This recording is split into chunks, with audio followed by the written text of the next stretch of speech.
Down now, 127 points on the day, and the NASDAQ down 121 right now. Our KSL weather, we're enjoying some cleaner air today, and that's next. KSL News Time 101. Here's a way to get breaking news updates anywhere you go. At the store or in a work meeting, you can get breaking news on your phone. You can quickly read it, swipe, or click for more. It's super discreet, super fast. That's the app for KSL News Radio. Welcome to Staples. Help! My family's in for the holidays and I need gift ideas. That's why we're here. Staples has amazing deals on everything you need. Photo gifts, laptops, and gaming systems. Even custom holiday cards and shipping solutions to send gifts to the family that can't make it. Perfect! Have anything for Uncle Frank? I love him, but the guy is never quiet. Noise-canceling headphones. For you.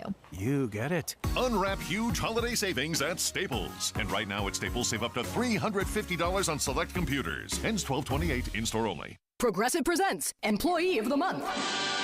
Small Business Edition. Today's recipient from Terry's Tiny Homes, Terry! Sure, as the only employee of her company, Terry was probably the front runner, but saving money getting personalized discounts with a commercial auto quote from Progressive, well, that gave Terry the edge. Over Terry. Terry, Terry. Keep awkwardly chanting your own name, Terry. You deserve it. Woo! Be your own Terry. See if you could save in as little as 7 minutes at progressivecommercial.com. Progressive Casualty Insurance Company and Affiliates. Discounts not available in all states or situations. With the holidays right around the corner, it's time to get ready for friends and family by calling the cleaning heroes at Zero Res. Get 3 rooms Zero Resified starting at just $119 and a 4th room free with a food donation to the Utah Food Bank. Give the tech a bag of non-perishable food and get the 4th room clean free. Call Zero Res at 801-288-9376 or go to zerores.com and ask for the KSL special. Spell it forward or backward. It's the right way to clean. Zero Res. Hi, I'm Miley O'Keefe. In competitive gymnastics, flexibility and precision are crucial, and Les Olson IT knows how important flexibility and precision are to your business. It's why they deliver the very best IT security, office equipment, collaborative technology, and so much more. Let Les Olson IT's Perfect 10 service empower your business at lesolsonit.com. Les Olson IT.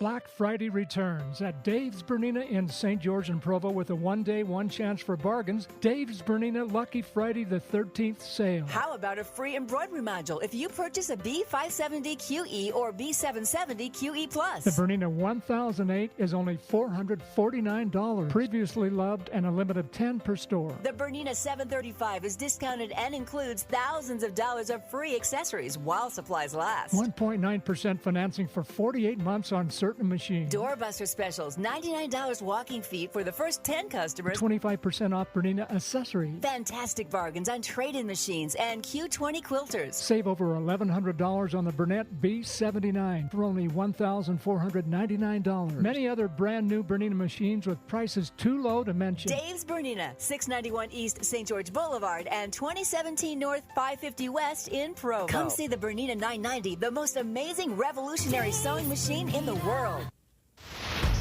Traffic and weather together, brought to you by Sinclair. Save on every gallon with the DinoPay app. Here's Ricky Meese. We are still in great shape on the Valley freeways, but we do have Salt Lake City PD wrapping up a crash, getting it cleared at 100 South, 100 East. The UACPA supports certified public accountants in Utah through ongoing professional education and leadership development. Find a CPA that works for you, uacpa.org. Ricky Meese in the KSL Traffic Center. Our weather partly cloudy with cleaner air today, then sunny tomorrow and Wednesday with highs in the 40s. And right now we're at 37 degrees with mostly cloudy skies. I'm Dan Bomas from the KSL Common Spirit Health Studios. Listen online at kslnewsradio.com. We're Utah's news, traffic, and weather station. Inside Sources. Inside Sources. A new presidency, new state leaders, and a new legislative session. Utah's top political experts discuss the day's biggest stories. Only on KSL News Radio. Welcome to the new Inside Sources here on KSL News Radio. I am Taylor Morgan, partner at Morgan May Public Affairs, here with Mara Carabello, CEO, president at the Exoro Group. Mara, so great to be with you. Yeah, great to be here on a Monday. We have breaking news from the New York Police Department, who has now released the name of the person of interest they think is connected with the murder of United Healthcare CEO Brian Thompson. That name is Luigi Mangione, who matches the description and has been arrested on unrelated gun charges. That's what's interesting, Taylor. Yeah, unrelated charges. We're going to talk about this in a second, but it seems like he may have been foiled by a little bit of just an average mess up. He lowered his mask. He was very careful and very deliberate. And, of course, a lot of new information is coming out very quickly, rapidly about this, Mara. We are tracking this in real time, learning a lot about the 26-year-old person of interest, now named as a suspect in the murder of the United Healthcare CEO. Fortunately, Mara, to help us understand the legalities involved and what is really happening, we have KSL legal analyst Greg Skordas on the line with us. Greg, are you there? Yeah, I'm here. Thanks. Sorry, I'm in a courthouse, so it's a little background noise, but I'm free. You are KSL legal analyst, Greg. Right. Of course you are at a courthouse. You're in the field. You're on the job. Yeah. Greg, we wanted to approach this not yet from the person, but maybe just the process a little. He was picked up because he was recognized. They got a tip from someone, I think at McDonald's, saying, I think the person is here. The police have picked him up, and they're labeling him a person of interest. So take us through what a person of interest is, what will happen next. Yeah, it's sort of a name that usually implies that he's a suspect in a case. He's probably not going anywhere. As you indicated earlier, he's been arrested on unrelated charges, and those are in relation to the fact that he had false identification on him, which also plays into the facts of the case itself, because the false identification he had was the identification that was allegedly used by an individual who rented a room in a hostel there near where the homicide took place. So there's a lot of evidence that ties him to this. The gun has similarities. He had a manifesto on him about the healthcare system, about the way that we're doing things, and he appears to have all the things in order for him to be a suspect in this case. So yeah, he's more than just a person of interest. He's a suspect, and he's probably going to be a defendant here very soon. Greg, I'm watching live here in the studio some of this breaking news that's coming out. News Nation was just reporting a few moments ago that the suspect was found with a ghost gun and a suppressor. Can you tell us what is a ghost gun? Yeah, it's a gun that's usually made from a model, from a stamp, you can get these ways that you can actually create and make a gun. And it was similar to the gun that was used in the homicide. He also had a suppressor, which some people might call a silencer. It's an imprinted gun, if you will. Sometimes you buy parts and different things from the manufacturer, but some of the pieces you can actually have made through a different system. It's something that I think law enforcement wishes wasn't available, but it's more and more available. These ghost guns or stamped guns. So, Greg, I want to talk a little bit with a high-profile suspect like this, a high-profile event.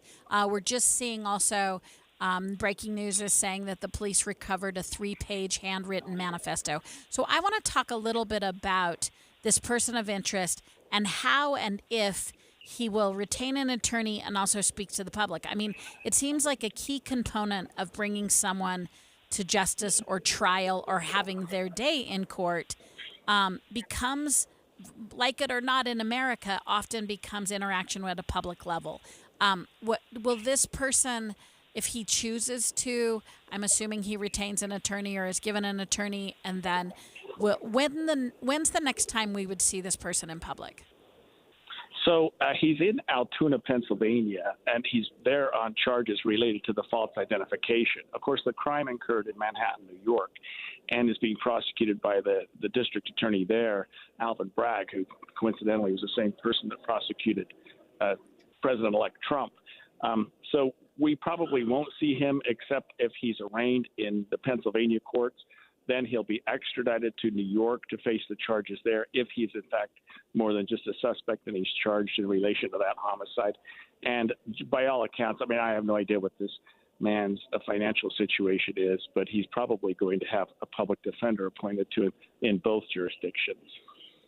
Greg, can you tell us about the timeline? Walking through getting an attorney, will he be moved to Manhattan from Pennsylvania? What do we expect to see happen this week and in the coming weeks? So one of the benefits to him being arrested in Pennsylvania on unrelated charges is that he could be held there. And that sort of takes the pressure off the New York authorities to charging him because he's not going anywhere anyway. I see. Okay. So if they can get the Pennsylvania authorities to hold him for some period of time, they can make a decision as to what they want to do. But the Pennsylvania authorities will absolutely defer to New York if he's in fact charged with a homicide, because it's exponentially more serious than a false identification charge in Pennsylvania. So the two jurisdictions will work together in terms of where he's going to be. But the New York case, if it's charged, and it sounds like it's very likely to be, will certainly take precedence. Greg, can you help us better understand the circumstances in which he was caught or arrested for the fake identification in Pennsylvania? What do we know about how he tried to use that fake ID, how he was caught? Help us understand that. We know that he was at a McDonald's, and I don't know how that was caught. Do you have to present ID to buy a quarter pounder these days? No, you don't. But he must have flashed something or done something that alerted some citizen that, hey, this is the guy that people are looking for. I mean, there's so many things going on right now, Taylor, with this case that we don't know. Yeah. Of course, with the modern technology and just cell phone access to videos and photographs and whatnot, probably just some good citizen is like, hey, wait a minute, this looks like the guy we're looking for here. And so do we know if police were then called to the McDonald's and confronted him, and at that point the suspect presented police in Pennsylvania with a fake ID? Is that what happened? Yeah, I don't know that he presented it to them as much as they took it from him. Okay. But yeah, while they were Understood. searching him and while they took him into custody, they found some identification, which they're entitled to search an individual so that they can be taken into custody. And yeah, they found the fake identification on him. And Greg, while we've got you on the phone, we're going to play a little bit of sound. We do have the NYPD came out with a bit of a press announcement releasing the person's name of interest. I think that gives us a sense of the way that the NYPD is releasing information. So here's that audio from that press event. Earlier this morning in Altoona, Pennsylvania, members of the Altoona Police Department arrested Luigi Mangione, a 26-year-old male, on firearms charges. At this time, he is believed to be our person of interest in the brazen targeted murder of Brian Thompson, CEO of United Healthcare, last Wednesday in Midtown Manhattan. The suspect was in a McDonald's and was recognized by an employee who then called local police. Responding officers questioned the suspect, who was acting suspiciously and was carrying multiple fraudulent IDs as well as a U.S. passport. So, Greg, I'm always interested. That tells me something, that we didn't know, and that is that he's arrested on the firearms charge. So the stamped firearm must be the better reason to hold him than the fake identification. I see. I'm sorry I cut you off, but No, that's what they're holding him on right now. Yeah, that was what I was going to as well. Those are sort of serious enough, reasonable enough charges that that they would feel confident holding him.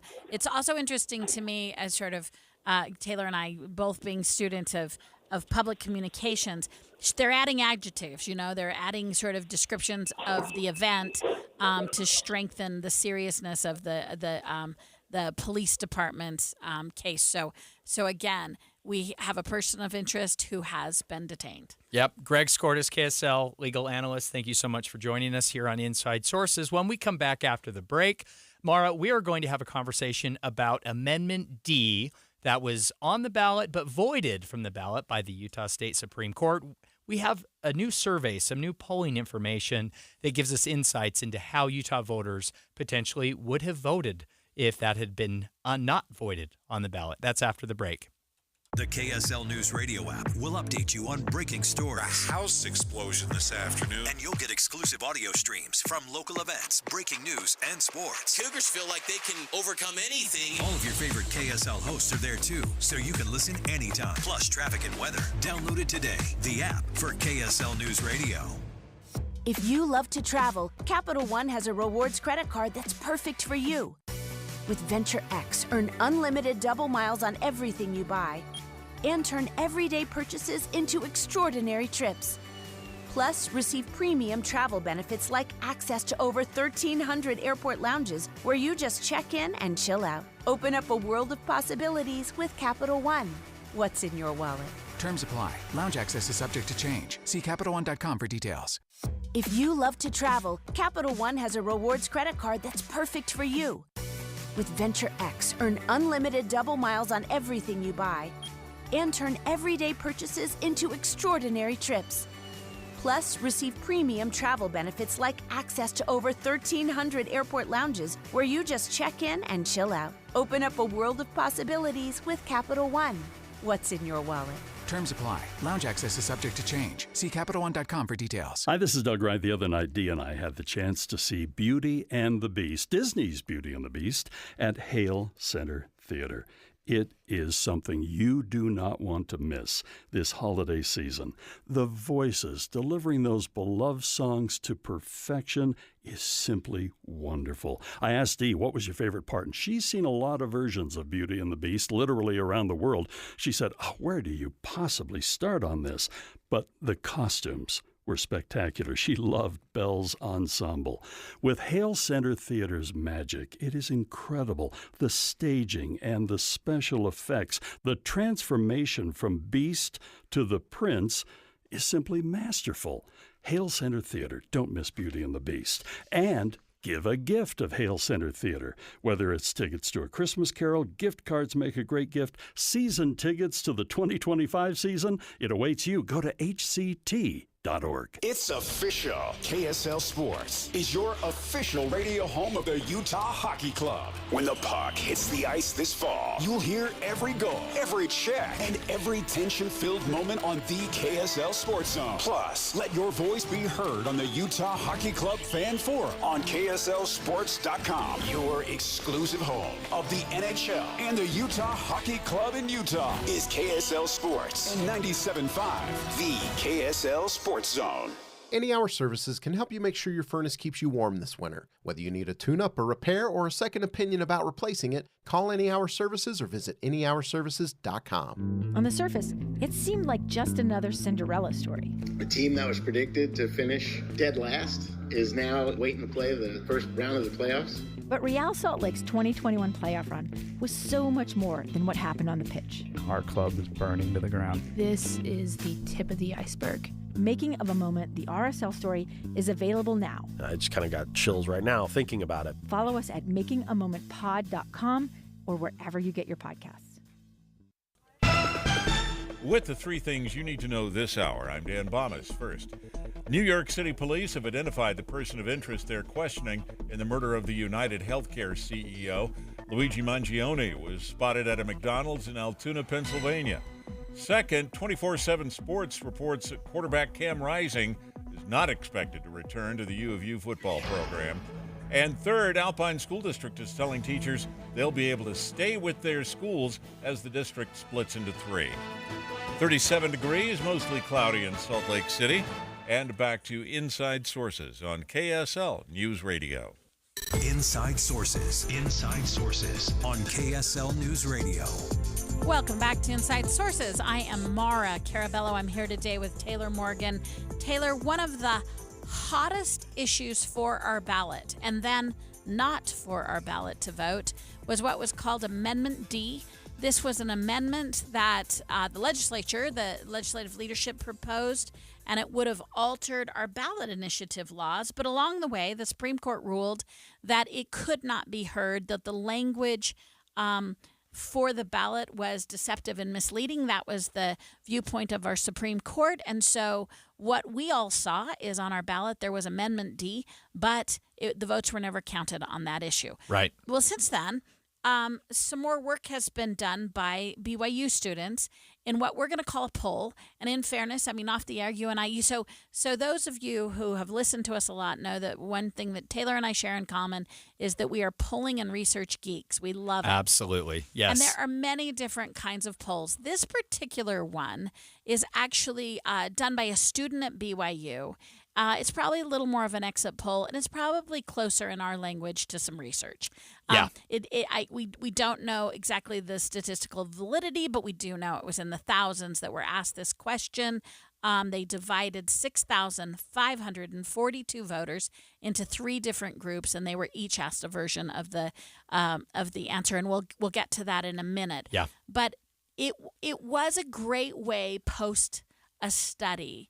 But it should be noted that this student, congratulations, won second prize at a. So that's my question, Mara. That's my first question here, and I don't want to take anything away from this fine student in their work here, and we're going to be joined by Salt Lake Tribune columnist Robert Gerke to walk through some of the details here. But my first immediate reaction when I read this story today, Mara, was, why didn't this student win first place? Was there a problem with their methodology here that we need to understand? I heard the number one person cheated, but that's just, no, I didn't. That was a joke. Mara, we're talking BYU students here. They would never cheat. So this was presented at a conference. He took second place for civic engagement category, which is great news. But what it gives us is some interesting information. We still think that the reason for this discussion today with Robert Gerke from the Tribune, who wrote this article, is because, Taylor, we do know the issue of what gets directly placed on the ballot. We every year have more constitutional amendments proposed, and also this deals with ballot measures. So we think it's a very worthy discussion to understand a little bit better what happened on Amendment D, and then maybe a conversation about what gets on the ballot. So for that, we're going to bring in again Robert Gerke from the Salt Lake Tribune. Thanks for joining us today. Hey, Mara. Hey, Taylor. Thanks for having me. Robert, what can you tell us about this survey conducted? Essentially, is it conducted by or overseen by BYU Center for the Study of Elections and Democracy? Their sample size, Mara, I will say, was impressive. We're talking about 6,542 likely voters was the sample size here. Robert, what do you know about this survey, this poll? Help us understand the methodology and essentially what we learned. Right. So this is something that the BYU's been doing for decades, right? Their exit poll survey, and it's led by Quinn Monson and Kelly Patterson down at the Center for Study of Elections and Democracy. So they're pretty meticulous about their methodology.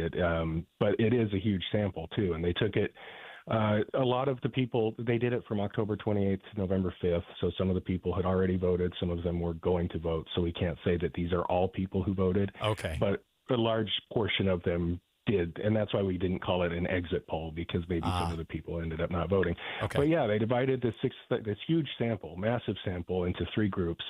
And on the Amendment D question in particular, they asked them the question 3 different ways.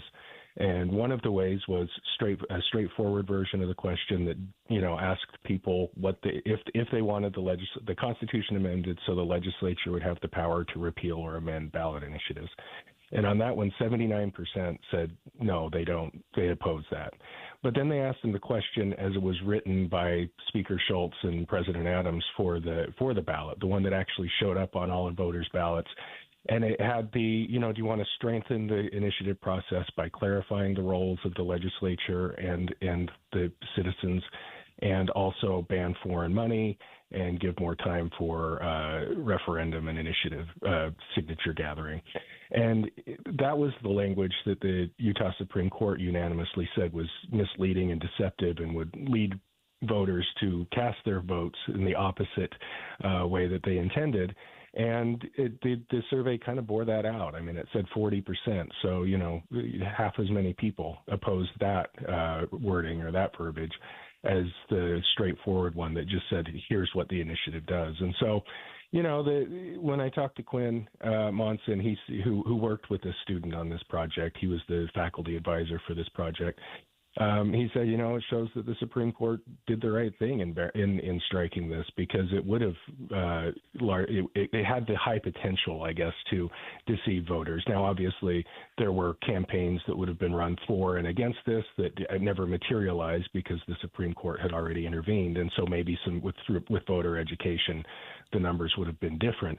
But there was at least, absent that, a high potential that the voters could have voted in a way that they, meant to do just the opposite of.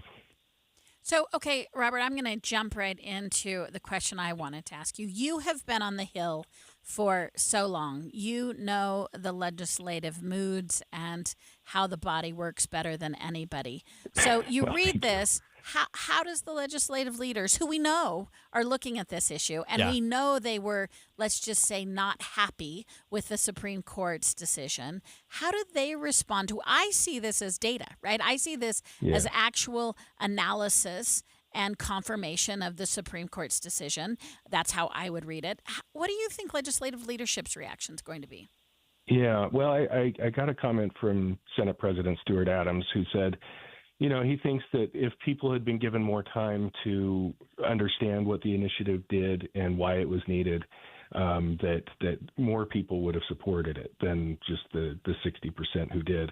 And obviously that's sort of an academic discussion, I guess, on some levels, since if the Supreme Court hadn't intervened, maybe things would have been different. But he's still of the opinion that the legislature needs to clarify or assert its authority to over this initiative process. And in the meantime, Senator Kirk Collimore, I talked to him a week ago. He said that there are discussions about what the legislature can do now that Amendment D obviously kind of went up in flames. What the legislature can kind of do to rein these in, because as Senator Adams said, he doesn't want Utah to become California, a refrain that we've heard over and over about all the initiative proposals that end up on the ballots in California.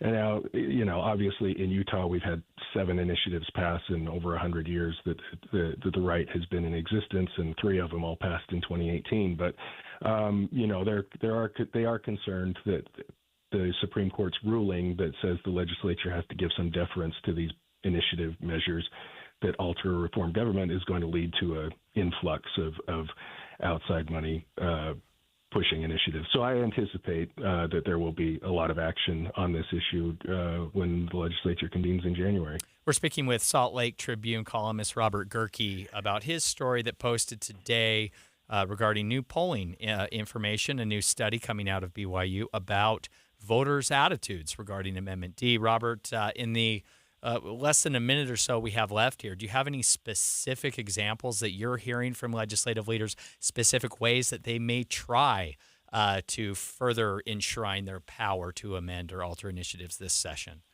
Right. Well, they can't run the constitutional amendment again until 2026 because it has to go on the ballot. So in the meantime, they're talking about potentially raising the threshold for signature, this number of signatures that need to be gathered. Jason Kyle previously has had a bill that would raise the required vote to 60% for tax initiatives that impact the taxes. And then there's a talk that Senator Collimore said, maybe it needs to pass in all or a majority of the legislative districts. So you can't just have the Wasatch Front, for example, with all the voters, pushing through an initiative that is opposed in large parts of the rest of the state. So, again, these are all just discussions. And one of the things Senator Collimore said is they are still concerned that if they go too far or make it too hard, then they could end up back in court and the courts could say you're infringing on this right. So it'll be a discussion to be had. Yeah. Robert Gerke, Salt Lake Tribune, thanks for joining us. Thanks for your reporting on this. Before we end this segment, Andrew Vanderwood, BYU student, well done. Well done, Andrew. He should get a shout out. And I would have given him first place, Mara. As would I. If you like these stories, make sure you're signing up for the KSL newsletter with the 3 things you need to know each day. All you've got to do is text inbox to 57500, and that will get you started.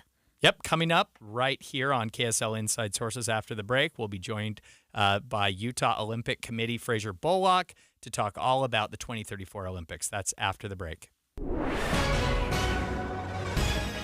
It's 1:30 at KSL News Radio. I'm Dan Bomas. KSL's top local story this hour. Northbound I-15 is open again through Millard County. It was shut down after a multi-vehicle accident near Scipio. One person was killed when a semi-trailer blocked all the northbound lanes. Several other vehicles crashed into it. 73-year-old woman died when she was hit by a car in Cottonwood Heights this morning. KSL News Radio's Alexandria Bonilla reports. Around 7 o'clock this morning, police were called to the area of 6200 South and Wasatch Boulevard on a report that an elderly woman was hit by a car. The Cottonwood Heights Police Department says they are in the very early stages of the investigation, but they believe she was in the crosswalk. The victim's sister confirmed her identity with KSL, 73-year-old Yingli Lily Liu. The driver stayed on the scene and is cooperating with the investigation, telling police they did not see Liu because it was dark. Our top national story this hour from ABC News. Police in Altoona, Pennsylvania have a person of interest in custody in connection with last week's shooting death of United Healthcare CEO Brian Thompson in New York City. New York City Police Chief of Detectives Joseph Kenney announced that arrest. A male was taken into custody today in Altoona, Pennsylvania this morning. He has been identified as Luigi Nicholas Mangione. He's a male, 26 years old. He was born and raised in Maryland. Mangione's in police custody after he was found with fake identification and a gun similar to the one used in the killing. Your money at this moment, the Dow Jones average is down on the day now, 166 points. The NASDAQ is down 136. And our KSL weather, looks like we've got a sunny day coming up anyway. That's next. KSL News Time, 1:32. News doesn't just mean information or dates. It's the story of our local history being told in real time. Be a part of the story. This is Tim Hughes and Amanda Dixon. We hope to be a part of your story. We have you covered on KSL News Radio. The temperatures outside have dropped a bunch, and now my family and I are enjoying the benefits of our brand new windows from Advanced Window Products in a different way. During the summer, it was nice to be able to keep the cold air in. Now it's nice to see how much more efficiently we can keep warm air inside. We replaced 20 of our builder-grade windows with high-efficiency windows and a glass door to our backyard with a built-in pet door, and we have just been thrilled with the results. We're already saving on our energy bill. We're helping pay for the windows with the rebate available through Dominion Energy. Our price didn't include any middleman markups because they did the sales and the installation all in-house. My wife and I love that there's a lifetime warranty serviced by their local team, labor, glass, parts included. I promise they're going to treat you right, and you'll have an amazing experience from start to finish, just like I did. Right now is a great time to do it. Also, they're having an end-of-season sale. Save $2,500 on 10 windows or more. 801-850-9100 or advancedwindows.com. Donate your car to Charity Hotline. This is Roger. Hi, Roger, I'd like to donate my car. Yeah, good. Leave the keys in it, park it on the street, and we'll send a thug. Tow. Where's your office? In New Jersey. Where do you want it to be? Well, Roger, yeah. I want to make sure my donation helps Utah kidney patients. It will. Which ones? Well, does it matter? Yes, I want the money to stay in Utah. And boy, have you got the wrong number. If you want your car donation to help people here in Utah, turn your car into a kidney car for the National Kidney Foundation of Utah and Idaho. Hi, this is Luz Lewis Perez. Kidney Cars is the Beehive State's #1 choice for charity car donation since 1990. When you donate your car to Kidney Cars, funding stays in Utah to help local Utah kidney patients and funds local medical research. Kidney Cars gets donors the highest tax deduction, along with free towing. Visit towcars.org and learn more. That's towcars with a K like kidney. That's TOWKARS.org. This holiday season, give the gift of joy with Mrs. Kavanaugh's chocolates. Imagine the delight on your loved ones' faces as they unwrap a box of their handcrafted gourmet chocolates. From creamy caramels to chocolate-covered treats, each piece is made with love and the finest ingredients. Family owned for over 60 years, Mrs. Kavanaugh's offers a tradition of quality and care. Whether it's their famous chocolate-covered nuts or their decadent fudge, Mrs. Kavanaugh's has something to make every holiday moment sweeter. Find the perfect gifts this year for your family, friends, and employees at MrsKavanaughs.com or visit their retail store to explore their holiday specials and delicious corporate gifts. Order now and make the season unforgettable with the magic of Mrs. Kavanaugh's chocolates, where every bite is a memory. Share the sweetness. Traffic and weather together brought to you by Sinclair. Save on every gallon with the DinoPay app. Here's Ricky Meese. We've had some busy and slow traffic both directions of I-15, mostly in the Centerville area of Davis County. That does seem to be easing by now. Also, an accident over to the left, and this is northbound Highway 89 at about 2000 North in Layton. In his new book, The Rock of Our Redeemer, David A. Bednar invites us to strengthen faith by anchoring our lives to Jesus Christ. Available now at DeseretBook.com and in stores. Ricky Meese in the KSL Traffic Center. Partly cloudy today with cleaner air. Sunny tomorrow and Wednesday with highs in the 40s. And right now we're at 37 degrees. Partly cloudy skies. I'm Dan Bomas from the KSL Common Spirit Health Studios. Listen online at KSLNewsRadio.com. We're Utah's news, traffic, and weather station. Inside Sources. Inside Sources. A new presidency, new state leaders, and a new legislative session. Utah's top political experts discuss the day's biggest stories. Only on KSL News Radio. Welcome back to KSL Inside Sources. This is Taylor Morgan. I'm here with Mara Carabello. Utah needs to select a committee for the 2034 Olympics because, Mara, what is an Olympic Games without a committee? To prepare for them? The deadline to select the members is December 24th. That is coming up Christmas Eve. Very quickly. Of course, we know that Utah won the bid to host the Olympics just under 5 months ago, back in July of 2024. We're very fortunate to be joined here live by phone on KSL Inside Sources by Fraser Bullock, President and CEO of the Salt Lake City, Utah Committee for the Olympic Games. Fraser, are you with us?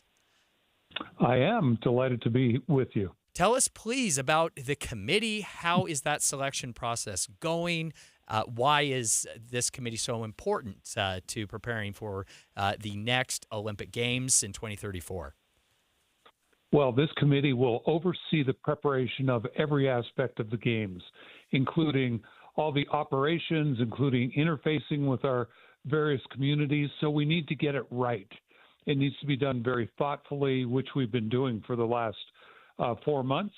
We've been talking with political leaders, business leaders, community leaders, integrating with the International Olympic Committee, the U.S. Olympic and Paralympic Committee, putting all those pieces together, which we've been doing.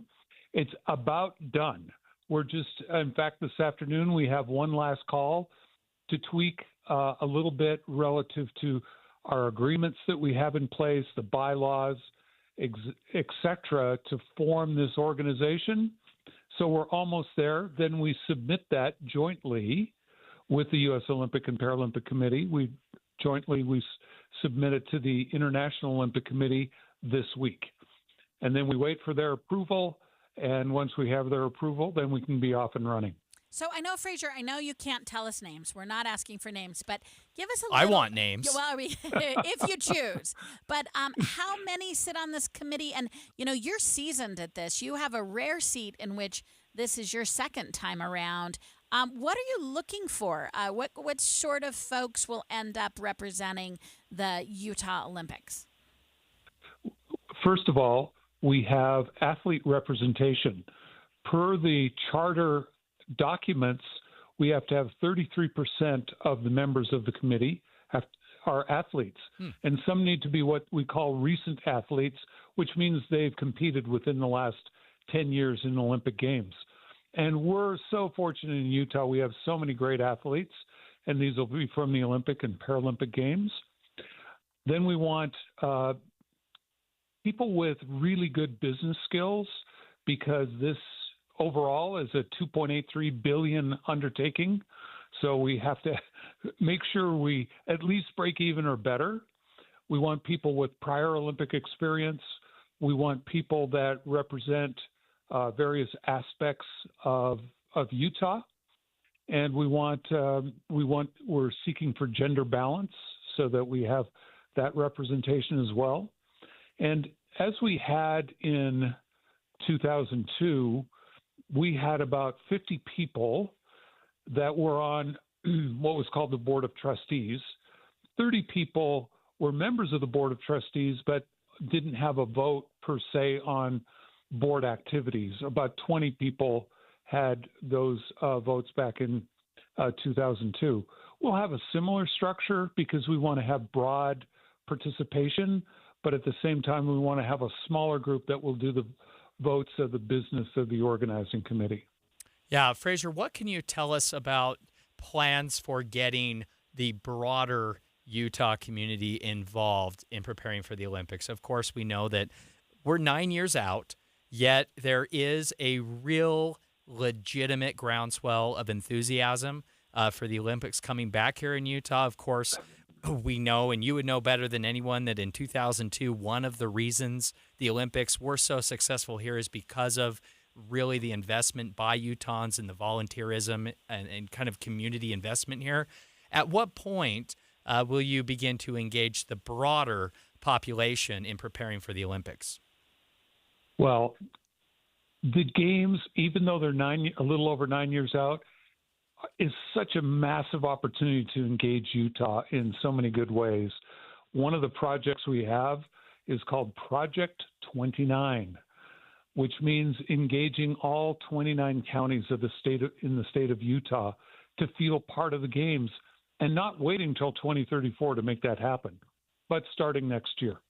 So we'll be rolling out some ideas, particularly through our kids, through education opportunities, through sport participation opportunities, through volunteerism, even though it's not exactly for the games today, but ways to get involved and feel part of the games even this far out. And these are just concepts at this point, but we want to go on a listening tour and listen to people from different aspects of our communities and come together with them to develop plans of how they can feel a part of the games and become integrated into what we're doing. So if you're one of our listeners, how would you, so I'm going to go into 2025, first of the new year, and maybe you volunteered before, but you're really enthusiastic. What's the best place for some average Utahn to go and continue to look for opportunities for their kids, for their family, for their small town, for their large town? What's the best way to keep up with what the local participation options are? Yes, two suggestions. One is next year we will put up a website which will educate people on various opportunities, and that will be a central repository of all the information. Here's our plans, here's what's going on, etc. We look forward to building that next year and having people have one source that they can go to. But then there are other areas where people can volunteer today. Places like the Utah Olympic Legacy Foundation that has World Cups in Park City, in Kearns, in Soldier Hollow. And we also have the Youth Sports Alliance that is tied up in Park City, that's tied to many, many youth sport organizations where they need volunteers. So there are some elements that are elements that help us with our initiatives that we're going to be integrating our efforts with them, and those will become more apparent and visible over the next year. Fraser Bullock, President and CEO of Salt Lake City, Utah Committee for the Olympic Games. Thank you so much for joining us here on KSL Inside Sources. Mara, coming up after the break, Utah ranks 4th nationally when it comes to household debt. We'll talk about why Utah is so high on the list and whether we are trending up or down. That's coming up right after this. In 2024, dating is a disaster. We've been ghosted, breadcrumbed, stuck in situationships. Hi, I'm Debbie. I'm Caitlin. Welcome to our new podcast, Dating at Her Age. Dating has been so dicey for us, we asked KSL, can we launch an all-new podcast about it? People use these dating apps. You're not really dating when you're on the dating app. Dating at Her Age, brought to you by Mountain Home Services. A new episode drops every Thursday on KSLNewsRadio.com. With interest rates coming back down, I bet the real estate market will pick back up in 2024. We're already seeing that, Tim. Yeah. But it doesn't really matter how the market is doing when you have the right team. So if you're looking to sell your house, now you want to downsize or you need more space, you need the Stern team. The Stern team has taught us, I can think of a handful of things that I would worry about if I was buying or selling, but there are 100 details that are involved in selling a home, and they have lots of people that are handling every detail so nothing falls through the cracks. And they have so many different options. I mean, I worked with Cammie there at the Stern team, and she was awesome. But if you need an instant cash offer, you can do that. If you need to buy before you sell, you can do that. They have flexible fees. They also have people that they represent that are looking to buy a home, so maybe they can make that perfect connection within the Stern team. So don't put off selling your house or buying a house because you think the market isn't just right. The market is right with the Stern team. Go online to sternteam.com or just Google the Stern team. Alpine Home Medical, we bring wellness home. For the last 27 years, we've been honored to serve our community as the highest rated home medical supplier in Utah. Hi, I'm Jay Broadbent with Alpine Home Medical. Our commitment to exceptional customer service is at the heart of everything we do, and our team is always here to make sure you get the care and products you need. Whether it's oxygen solutions, CPAP supplies, or expert home safety advice, we do it all. As a Best in State winner for the last 14 years and highest rated on Google, Alpine Home Medical is not just a provider, we're a trusted partner in your healthcare journey. So swing by any of our 11 locations today and experience firsthand what makes Alpine Home Medical a 5-star experience. See us at alpinehomemedical.com. Alpine Home Medical, we bring wellness home. That's alpinehomemedical.com. Getting help with plumbing repairs is easier than you think. All you have to do is call Any Hour Services or schedule an appointment at anyhourservices.com. No one helps more homeowners than Any Hour Services. Most of us like to be out in the sun. That's why sunscreen and other safety measures are key to protecting your skin from aging and cancer. The FDA recommends using a sunscreen with a sun protection factor, or SPF, of 15 or higher. Also, look for broad spectrum on the label. That means both harmful ultraviolet A and B rays are blocked. UVA rays age the skin, UVB rays burn, and both cause cancer. But the perfect sunscreen doesn't count if you use it wrong. Don't need sunscreen on a cloudy day? Wrong. 80% of UV rays still get through the haze. Only use sunscreen at the beach? Nope. Anytime you're outside, UV rays attack the skin, so you need protection. And you have to reapply sunscreen every 2 hours. Remember, SPF plus broad spectrum equal healthy fun in the sun.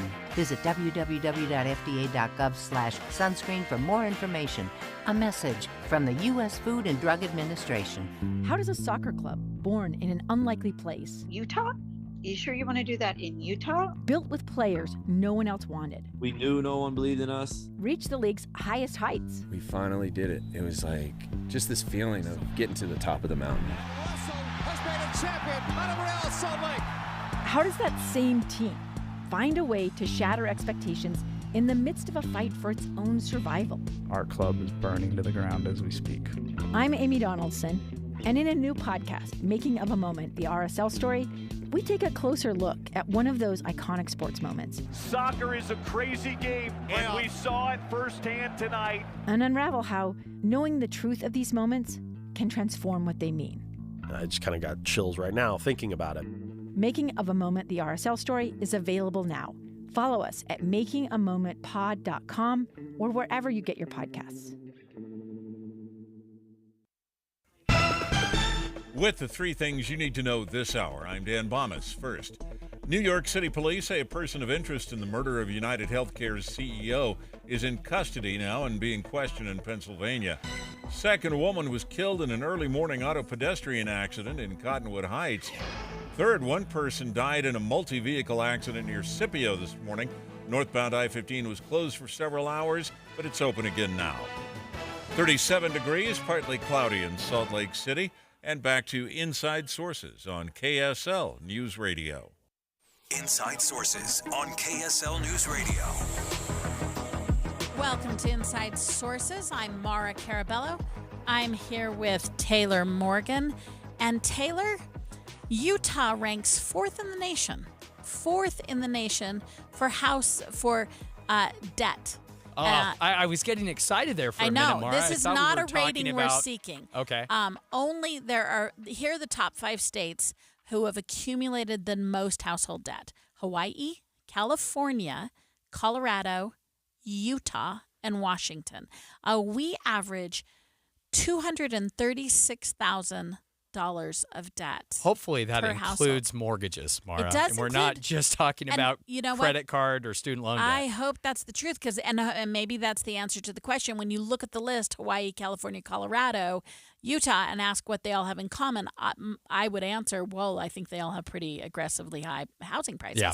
But even that, I've had to reframe, Taylor. Didn't even 5 years ago we would have said Utah was an affordable place.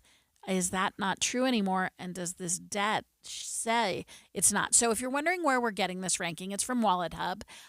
They're the ones that are reporting that we are 4th in the nation when it comes to household debt. And that number could still be on the rise. So we have with us someone who we rely on often to explain economic numbers, and that is the senior economist at Zions Bank, Robert Spendlove. Robert, thanks for joining us today on Inside Sources. It's great to be with you. So that we are 4th, bad ranking, 4th in the nation for household debt. Are Utahns, what are they spending that money on? What's the debt for? Yeah, and you picked up on it perfectly. There's a close correlation between those levels of debt and that household debt. And we've seen some big increases in that in the state of Utah just over the last 5 or 10 years. And so it is a national dynamic of we've seen higher housing prices, but it's been even a bigger struggle in Utah. Now, we're an attractive place to live. We've got a lot of people moving into the state, but that does cause pressure on our overall cost of housing. The average home price in Utah is now over $500,000, where 10 years ago, it was closer to $250,000, $300,000. Robert, what do you see coming with housing prices in Utah? Of course, this is perhaps tied to something that is a really good thing for Utah. We're at the very top of the list in the rankings in a good way when it comes to having a strong and growing economy, when it comes to our tech sector and other parts of Utah's economic landscape that are really, really growing and bringing in a lot of talent here in Utah. We do have a strong economy, and it's forecasted to continue to grow.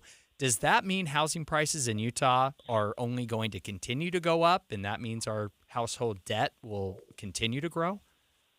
Yeah, and it's not bad by itself to have those home prices go up, right? We want a return on that investment, and so we want to see net inflation in our housing. We just don't want to see these spikes and these crashes like we saw. If you remember back in 2007, we saw a 17% housing increase and then followed by a crash in our housing market. Now we saw a mini version of that in the last few years where we topped out in 2021 at 28% annual housing price appreciation. Now we dropped down, but we lost about 7% in July of 23. Now we're back to positive growth again, right around 1%. So that's looking pretty good. It looks like the housing market is stabilizing, but we're still not building enough homes relative to demand. And the areas that are really struggling are those lower income. So, Robert, I want to talk about different kinds of debt. And we just saw the University of Michigan's Consumer Sentiment Index for November came out, and it's 71.8. So I'm going to round up and say that 72% of us are pretty jolly about upcoming consumer sentiment. Jolly is the key term there leading up to the holidays, Mara. Maybe that means we're also throwing a little bit on our credit card. So talk to me about the trends. Looks like we're feeling pretty good about the economy, our personal economy right now. And then talk to us a little bit about, we've been talking about housing debt. Is there a difference in your mind between owing debt on your house versus a credit card or another kind of charge? Yeah, and it's really interesting. You know, I speak to a lot of groups, and I ask a very similar question. I say, how do you feel about the economy? And I'll tell you, 2 months ago, overwhelmingly, you know, I had similar findings where people did not feel good about the economy. And it was that impact of inflation. But just around 3 weeks ago, I started to see a flip in the groups that I was talking to. And now I'm seeing similar results where people are feeling better about the economy. You know, you can call it consumer confidence. You can call it animal spirit. We're seeing it in the stock market, right? You know, and it's just this feeling that they're like, I feel better about how the economy is doing. Now, I'll tell you, the economy has not changed in 2 months, but people feel better about how the economy is doing. They feel like we're starting to dig out of the problem. And then you see that reflected in consumer spending. And so that's where consumer confidence can actually turn into economic strength because of this kind of wealth effect that people are willing to go out and spend. They're willing to go out and take some of these risks, and that can turn into actual economic growth. So it's too soon to say whether that's going to happen, but we suspect that we're going to start seeing that. The other interesting thing in the University of Michigan is they saw a flip specifically among Republicans and Democrats. Yes. Where Republican consumer confidence has jumped, but Democrat consumer confidence has dipped, and they've flipped just since the election. Now, in terms of the kind of debt, you know, there is good and there's bad debt. Housing debt is good debt. You're making that investment. You're, getting that asset that you can use, that you can sell in the future. Revolving credit, as long as it's managed, is okay. But what I really watch is the delinquency rate on those credit card purchases, and we have seen that moving up pretty dramatically in the last couple of years. It's now at about a 12-year high, but it started to level off just in the last few months, and it's still lower than what we saw before the Great Recession in like 2006 and 2007. So it's definitely something we're watching, but it's kind of flashing those yellow lights, but not the red lights yet. Yeah, I think the takeaway there, Robert and Mara, is you want to make sure that you are on the Christmas lists for gifting by Republicans. Because Yes, Republicans, That's right. They're going to give better gifts this year. Consumer confidence among Republicans is way up. It is down by Democrats, and so that should impact really your Christmas card list this season. Keep that in mind. Robert Spenlove, senior economist at Zions Bank, thanks so much for joining us here on Inside Sources. We will look forward to having you back very soon and on an ongoing basis as we look at all the economic data. Taylor, it's so interesting. The economy is just so connected to our feelings about it. Isn't it really that fascinating? Is. And I will say, I am not a prototypical Trump voter. Mm-hmm. I did not vote for Donald Trump in 2016 or in 2020. I did vote for him in 2024. And I have concerns still, but I will say I am breathing a sigh of relief when it comes to the future of the economy. And I can't say that is grounded in reality data, necessarily, right. in data, but I am feeling a sense of optimism with the economy. The stock market is doing well. Maybe I'm just that typical Republican voter. And I will tell you, the number of boxes I have piled up in my front room right now leading into the holiday is embarrassing, and we are absolutely overspending. So you are joining those who say this 2025 is going to be a great economic year for We're the doing United our States. part, Mara. Yep. Very, very good. So, Taylor, we have a current state representative who is 27 years old. He's one of the youngest. He's dynamic. We're going to tell you what he is up to on the national stage when we get back from the break.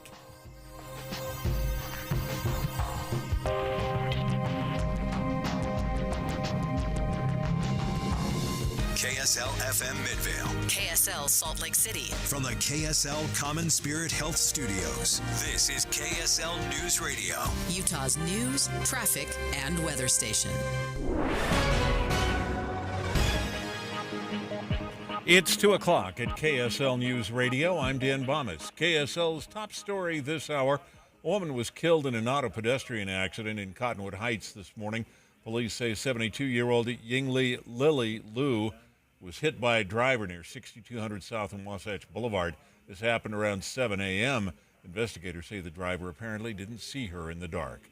The Alpine School District looking at the future now that it will officially be splitting into 3. The Director of Communications for Alpine, Rich Stoll, says the community needs to be actively involved in next year's school board elections. So everything that has to do with school boundaries and programs will be done by those new school boards. Stoll wants teachers to rest assured they'll still be able to stay with their schools when the split comes. There's also a vote next week to possibly close 2 elementary schools in the Orem area, and that could affect which district other schools are assigned to. Our top national story this hour from ABC News. A person of interest is in custody in connection with last week's shooting death of United Healthcare CEO Brian Thompson in New York City. Here's ABC's Dave Packer. 26-year-old Luigi Mangione taken into custody in Altoona, Pennsylvania in connection with the murder of United Healthcare CEO Brian Thompson. New York Mayor Eric Adams. He matches the description of the identification we've been looking for. He's also in possession of several items that we believe will connect him to this incident. Dave Packer, ABC News, New York. Your money at this moment, the Dow Jones average is down on the day right now, 240 points, while the NASDAQ is down right now by 123. And our KSL weather. We'll be seeing cleaner air, but maybe a lot more clouds the next couple of days. That's next. KSL News Time, 2:02. You know what's great about KSL's traffic coverage? Trained traffic reporters and real listeners. Trading information and making the commute safer and faster for everyone. Every 10 minutes on the 9s, we have you covered on KSL News Radio. We just want to have enough money for retirement. And travel to visit our grandchildren. I understand. That's why at Fisher Investments, we start by getting to know each other, so I can learn about your family, lifestyle, goals, and needs, allowing us to tailor your portfolio. What about commission-based products? We don't sell those. We're a fiduciary, obligated to act in your best interest. So how do your management fees work? We have a simple management fee based on the value of your portfolio, so we do better when you do better. We appreciate that kind of transparency. We also check in with you regularly to keep you up to date on the markets and your portfolio. What other services do you offer? As a client, you have access to resources on investing, financial planning, estate planning, Social Security, Medicare, and more. Wow, it sounds like Fisher Investments has everything we need. At Fisher Investments, we're clearly different. Learn more at FisherInvestments.com.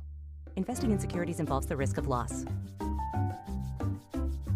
Get up to a 30% upfront bonus to use for your retirement income, or up to 12% per year to help grow your retirement income. Whether you're in retirement or will be retiring within 10 years, Trajan Wealth can offer some of the highest guarantees in the business. I'm Jeff Jr. with Trajan Wealth, and I know no one wants to work forever. We all need to retire someday, and I know you've worked hard for your money, so now is the time to guarantee it. Take advantage of up to a 30% upfront bonus for your retirement income, or up to 12% per year for retirement income. Don't woulda, shoulda, coulda. Get up to a 30% bonus just for opening an account, or up to 12% per year for retirement income. Don't leave your retirement to chance. Retire the right way, the Trajan way, with Trajan Wealth. Call Trajan today at 801-899-7600. That's 801-899-7600. Annuity guarantees are based on the claims paying ability of the issuing insurance company. DBA in most states says Trajan Wealth Insurance Solutions.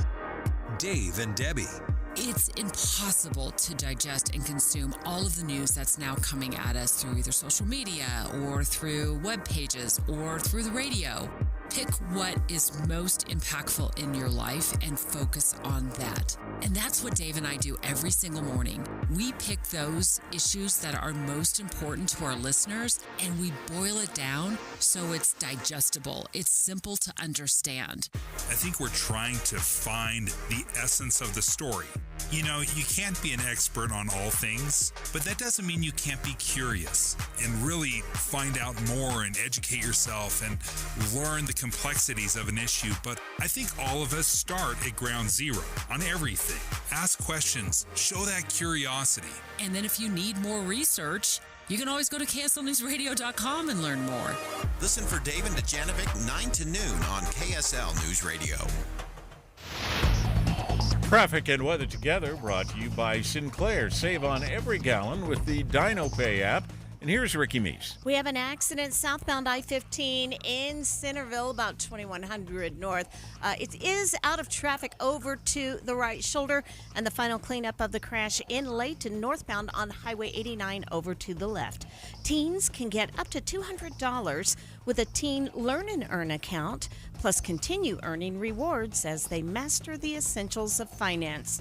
More at cypresscu.com/teen. Ricky Meese in the KSL Traffic Center. Partly cloudy with cleaner air today. Tomorrow, sunny. Wednesday, the clouds come back along with some of the haze. And right now, we're at 39 degrees. It's mostly cloudy. I'm Dan Bomas from the KSL Common Spirit Health Studios. Listen online at kslnewsradio.com. We're Utah's news, traffic, and weather station.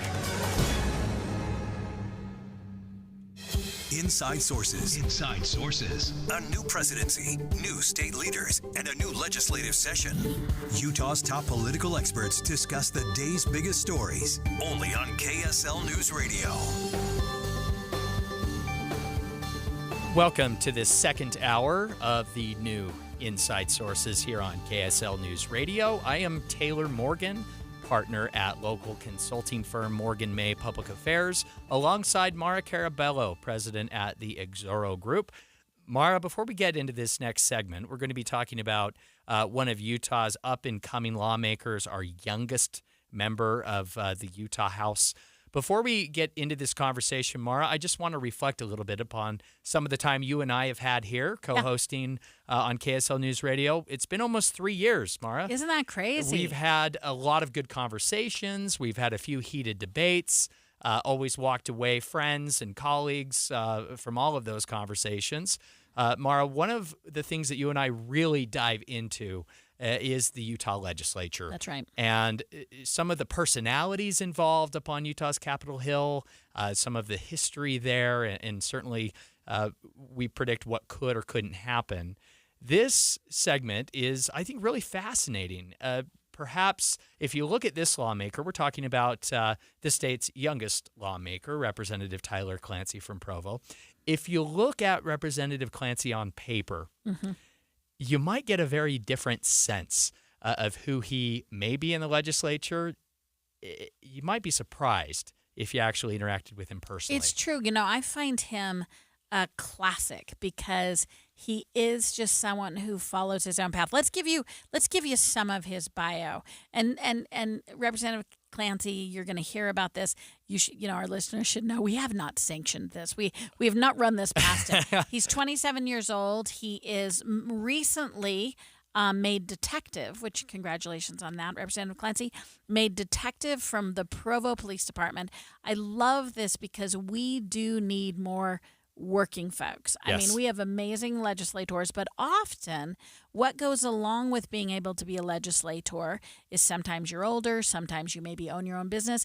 You've got You're the flexibility. a lawyer, a realtor, a real estate developer. And no indictment. It's more just like what kind of jobs make it easier almost. Right. So when we get a teacher, when we get a police officer, I mean, that's just so amazing. Some data about him. He and I have spent a lot of time talking about lacrosse. So he is. Did he play college lacrosse? He did. Now this next one, we're gonna get pros and cons on this, but Okay. he is a BYU grad. I don't know what to do with that information. I'm just gonna throw it out there. So he's BYU. I'm now not going to remember where he grew up, but it wasn't in Utah. But he has adopted Utah as his home. Okay. And he's a working police officer. And so a lot of his areas of interest have been around sort of the areas of law enforcement, justice, advocacy issues. I first met him when he was helping a couple of years ago to sort through the homeless issue in Salt Lake County. And he was doing some paid and volunteer work on the side just because he was passionate about the homeless issue and what they've been doing. So again, he's the youngest lawmaker. This is, he just got elected for his first standard term. Yes. He was appointed midterm. He stood for election this last year, crushed his election. So this was his first election, so he will be elected for 2 more years. And this week, the reason he caught our eye this week is he made an appearance on Dr. Phil. Yeah. A nationally syndicated TV show. He was on last Thursday, and he discussed changes that he thinks should be made to the criminal justice process. Yeah, State Rep Tyler Clancy earned the approval of Phil McGraw. That's Dr. Phil's full name, Phil McGraw. Obviously, this is one of the nation's most popular talk shows, and he was brought on to talk about what he called working class conservatism, championing victims' rights. In this conversation was alongside Candace Cooley, a Utah woman whose 19-year-old son, Dylan Rounds, was murdered by James Brenner, a violent repeat offender, back in 2022. Candace Cooley described what she said sometimes felt like a very unserious investigation that was followed by an unsatisfying conviction in her eyes for the perpetrator, who had served time for attempted murder, and according to some, should have still been in prison. So a repeat violent offender. And Representative Tyler Clancy appeared and made the case for cracking down on repeat offenders and described how, in his experience as a police officer and now as a state representative, he has seen firsthand how we have often put perpetrators or repeat offenders ahead of victims. When it comes to, really addressing the process or looking out, right, for people involved. One of the quotes I love most, he's putting together a bill about victims' rights, and this new law would require prosecuting attorneys to consult with victims before taking steps in domestic violence cases. And the goal there would be to keep victims in the loop about procedural changes, which would be really important. And when he was asked about why he's doing this, he said we have to continue to ask how we make a system that already exists actually work for those who need it, which I thought was super great. He's just so practical. I live in a house with a retired officer, a retired police officer, a retired police chief, and it's just so nice to find someone who his whole goal is not, is it partisan, is it red, is it blue? Is it working for my constituents or is it not working for my constituents? Yeah. But I love to see that then Utah, because of a good legislator, Representative Clancy, was highlighted. So it hasn't aired from what I understand. I think it's coming up this next Thursday. So Utah does well there to see that he gets some headlines there, because Utah is taking an approach that balances the rights of victims and still allows for the process to go forward. Yeah, how do we do this, Mara? And perhaps we can broaden this conversation now beyond just Representative Clancy's bill, but getting to a broader conversation nationally. How do we reconcile being compassionate to people who do make mistakes, right, and not jeopardize the safety and well-being and security of our communities? Yeah. Like even in California, right? We have seen recently in California, just in November, Californians overwhelmingly rejected what was called a soft-on-crime ballot proposition that originally was put in place back in 2014, that it downgraded thefts and felonies to misdemeanors, allowing thefts under $950 and hard drug use to essentially go unpunished. We have seen the impact of that in California over the last decade. California voters no longer support that kind of approach. What do you see happening here in Utah and nationally on this? We don't have a lot of time, Mara, but I think this is an important conversation. Yeah, I mean, I think that the proposition that it's mutually exclusive, opposed to be sort of humane and compassionate and also accountable, we think that you can't do both. And I think the test is, how do you do both? How do you hold people accountable but not just be punitive? Locking people up is not a successful program. What has to happen is we have to sort of change people's lives and behaviors. How do you not go so far that way that justice isn't served is the question. And again, people like Tyler Clancy, look for him. Look up his bills at utah.le.gov, and he's the one that's going to lead those charges. We want to pivot next in the next segment to another Utahn who's up for a big job. This one is at the congressional level. Representative Burgess Owens is looking to be the head of a House committee. Taylor, you and I are going to break down the path he has to take to get that appointment and if it'll come home for Utah to have another chair. The KSL News Radio app will update you on breaking stories. A house explosion this afternoon. And you'll get exclusive audio streams from local events, breaking news, and sports. Cougars feel like they can overcome anything. All of your favorite KSL hosts are there too, so you can listen anytime. Plus traffic and weather. Download it today. The app for KSL News Radio. This Friday, join KSL News Radio and Hale Center Theater as the movie show broadcasts live at the theater beginning at 11 a.m. 9900 South Monroe Street in Sandy. 2025 season tickets are now on sale and make great Christmas gifts. Gift cards are also available for any amount. The 2025 season includes Little Women, the Broadway musical, DreamWorks, The Prince of Egypt, Finding Neverland, 12 Angry Men, Footloose, the musical comedy Murders of 1940, Sister Act, and Disney's Frozen. Playing now on the center stage is Disney's Beauty and the Beast. And on the Jewel Box stage, the 40th year of A Christmas Carol. Go to hct.org or call 801-984-9000.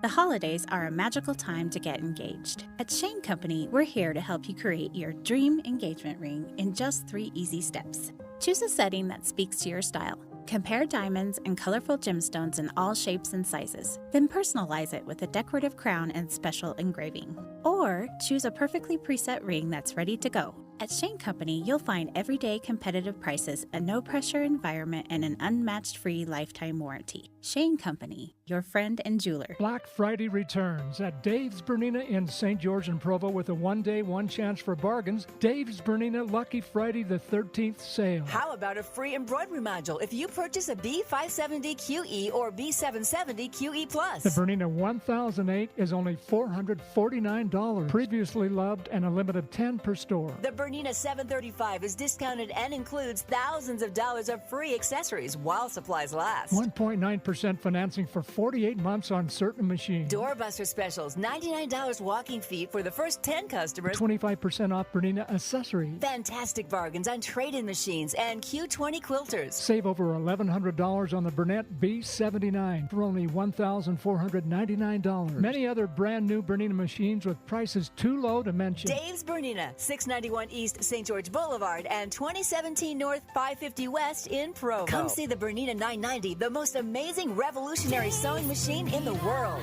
It's a new chapter for energy in your community. Dominion Energy is now Enbridge Gas in Utah, Wyoming, and Idaho. With 175 years experience delivering reliable energy, we're pleased to welcome customers formerly served by Dominion Energy to our Enbridge family. While the name of your gas company has changed, we remain your first choice for affordable natural gas. For more information, visit enbridgegas.com. That's ENBRIDGE gas.com. Tomorrow is on. When it comes to vaping, the truth can get clouded. So let's make it clear.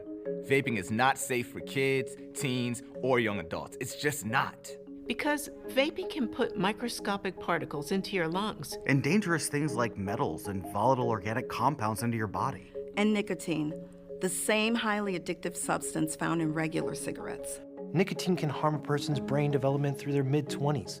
Affecting learning, memory, attention, and impulse control, and priming the brain for other addictions. Vaping products also come in kid-friendly flavors that can make them appealing to youth. And many kids also use other drugs, like marijuana, in vaping devices. With appealing flavors, high nicotine levels, and lots of promotion on social media, many kids think vaping is harmless, but it's not. So talk to your kids about the risks of vaping, because when you talk, they hear you. For more information, visit underagedrinking.samhsa.gov. With the 3 things you need to know this hour, I'm Dan Bonas. First, voters have decided to split the Alpine School District 3 ways. The district says teachers will be able to stay with their schools when that happens.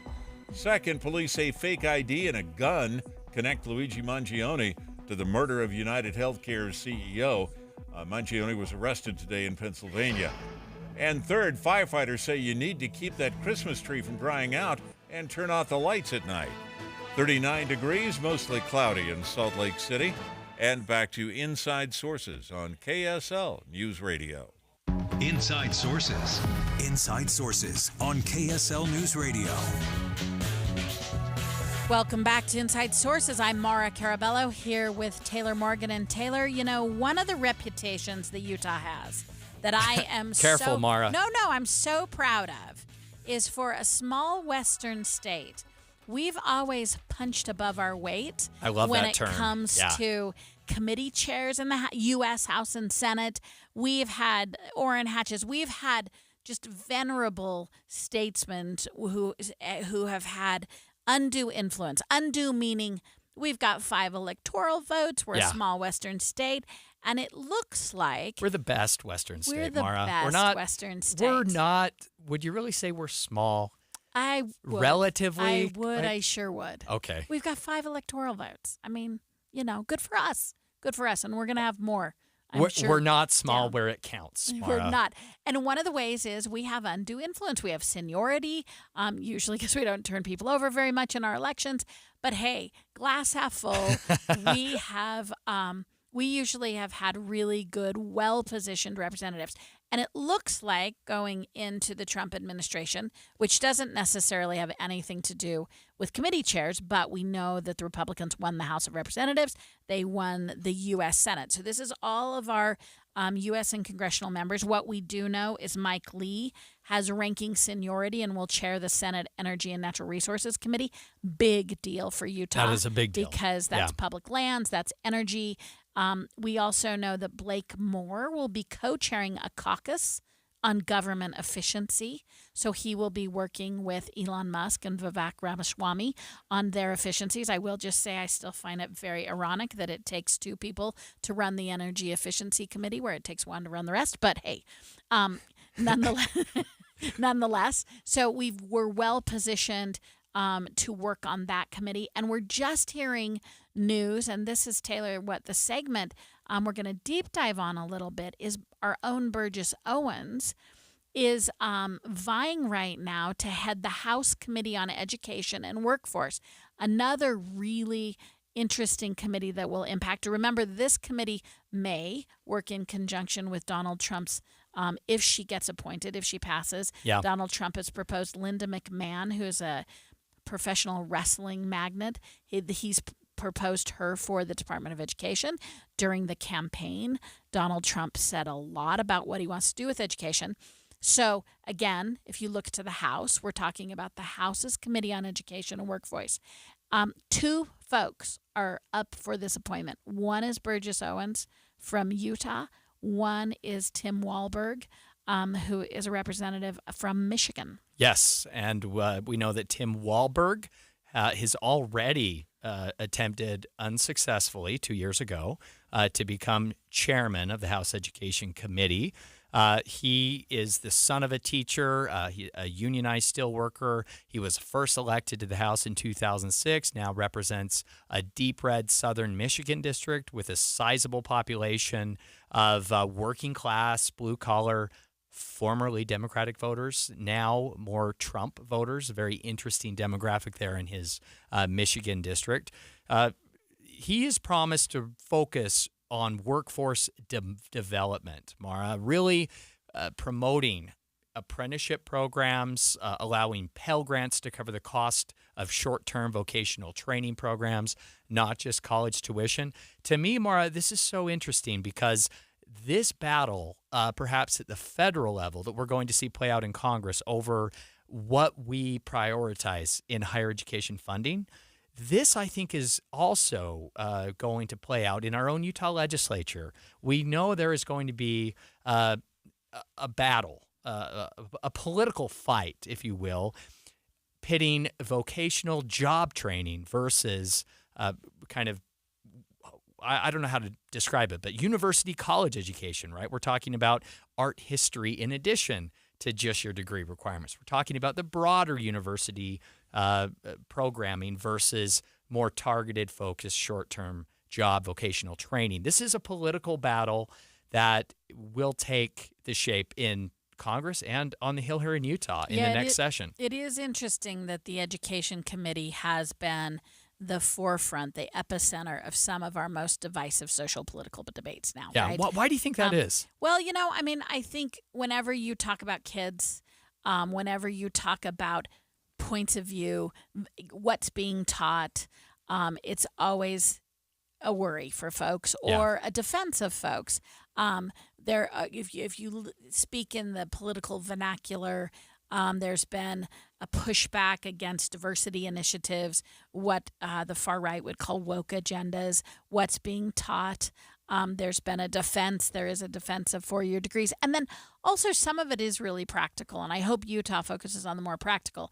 The more practical approach for me is in 2025, I'll move into next year.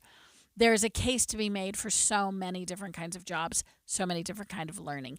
I love a 4-year degree, but hey, 2-year certificates, joining unions, making sure, plumbers have 4 years of amazing training. There's so many IT opportunities and certificate and skills-driven professions now that I think looking beyond just a 4-year education is the good work to be done, but I also do think it has become a flashpoint on some divisive social conversations. Yeah, of course, we're talking about the battle. I'm not sure is the best way to describe this, Mara, but the vying for leadership of the House Education Committee between Republican Tim Walberg of Michigan and our own Republican Burgess Owens. Burgess Owens has said on the record that, quote, the biggest benefit and blessings of the community I grew up in is that our parents had such high expectations for their kids. We know that Owens is one of 4 black Republicans in the House. He went on to say that being respectful, working hard, never quitting, and never, ever thinking of yourself as a victim. Those are his beliefs, his priorities. He said that we are going to make America a more perfect union by getting out every bit of communist, Marxist, woke ideology. He said that goes against everything America stands for. Yeah, his mother, as you just shared with the Michigan representative, his mother was a teacher. His father was an agronomy professor at Florida A&M. I think most of our listeners know that he's a Super Bowl winning NFL player. And he has just started his 3rd term as a representative of Congress for Utah. So, again, we're talking about the choice between Tim Walberg from Michigan and Burgess Owens for Utah of who would chair the House Committee on Education and Workforce. Yeah. Very different backgrounds, very different emphases. You said, one of the things that's interesting is let's look at this as a race, right? But it is a race with a very small number of participants.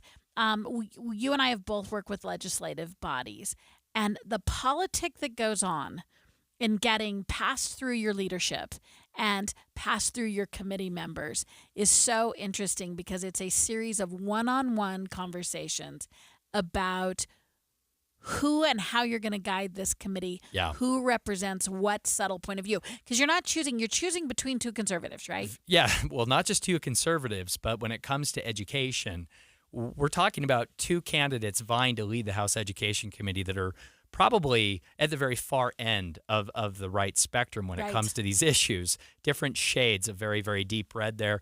It'll be very interesting to see how this plays out, Mara. All of this, of course, within the context of promises by the new Donald Trump administration to essentially undo or eliminate a lot of the Department of Education federally. So a very interesting selection there for the House Education Committee that we will have to watch, and we'll keep you up to date on, listeners. They're supposed to take the vote this week. It could come. This decision could come as early as today, Taylor, but for sure in the next coming days. Yeah. Listeners, you can stay up to date on this story and all other latest news with KSL's 3 Things newsletter. Each day you'll get an email with the top 3 things you need to know to go about your day. Super easy to get started. Just text the word inbox to 57500. Mara, when we come back after the break, we're going to stay with Congress, and we're going to talk about Marjorie Taylor Greene's view on the Department of Government efficiency and how she sees her influence being impacted in the House of Representatives. That's coming up next.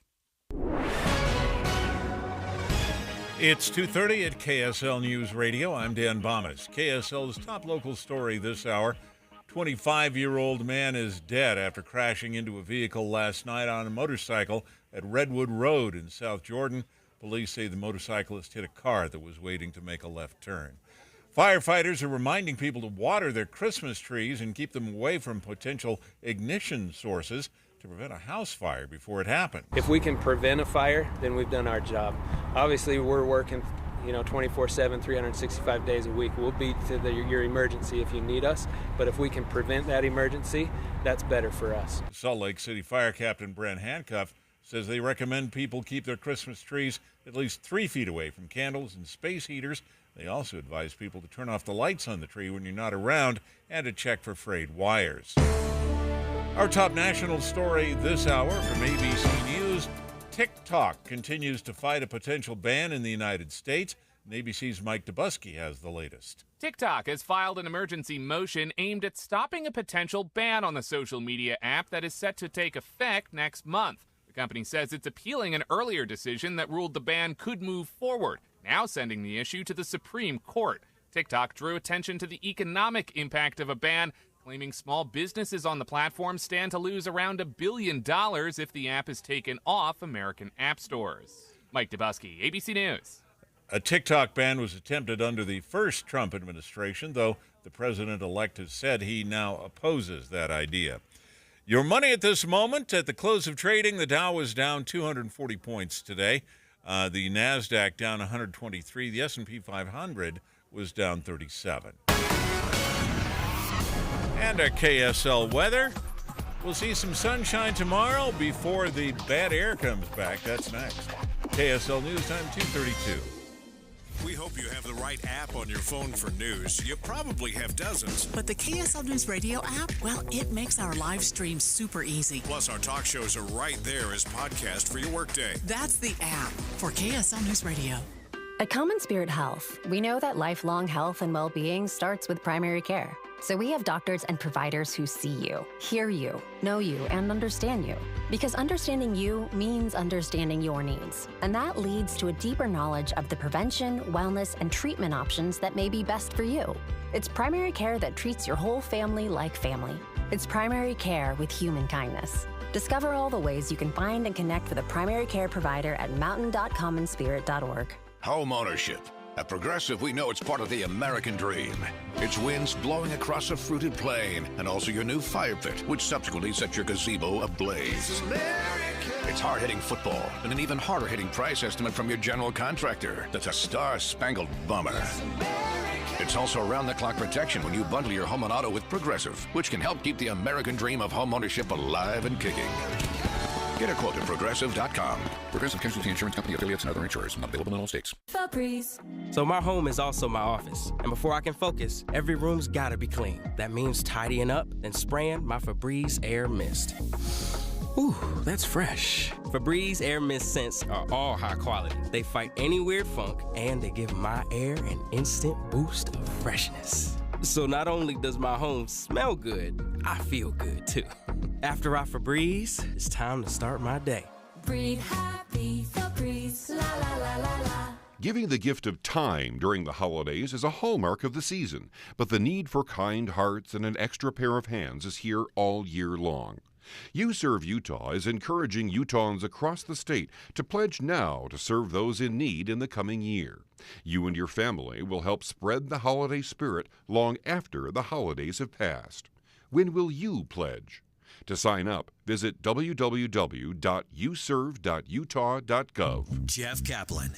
I'm energized by breaking news. First of all, because it's right now, and second of all, because in many cases the audience needs to know.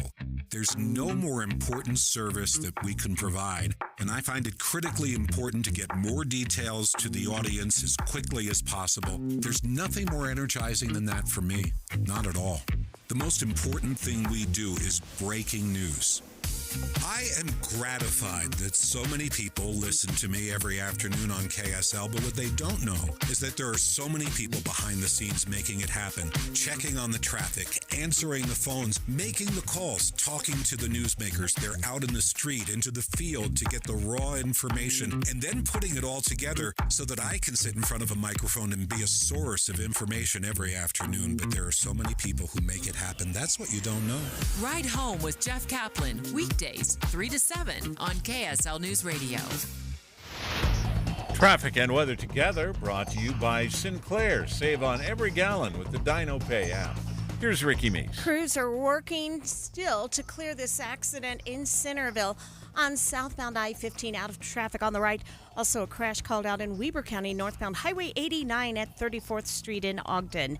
Looking for the best gift ever? That's what you get at Minky Couture, the original luxury blanket company. Use code KSL50 online and in stores to receive 50% off your purchase. Visit minkycouture.com.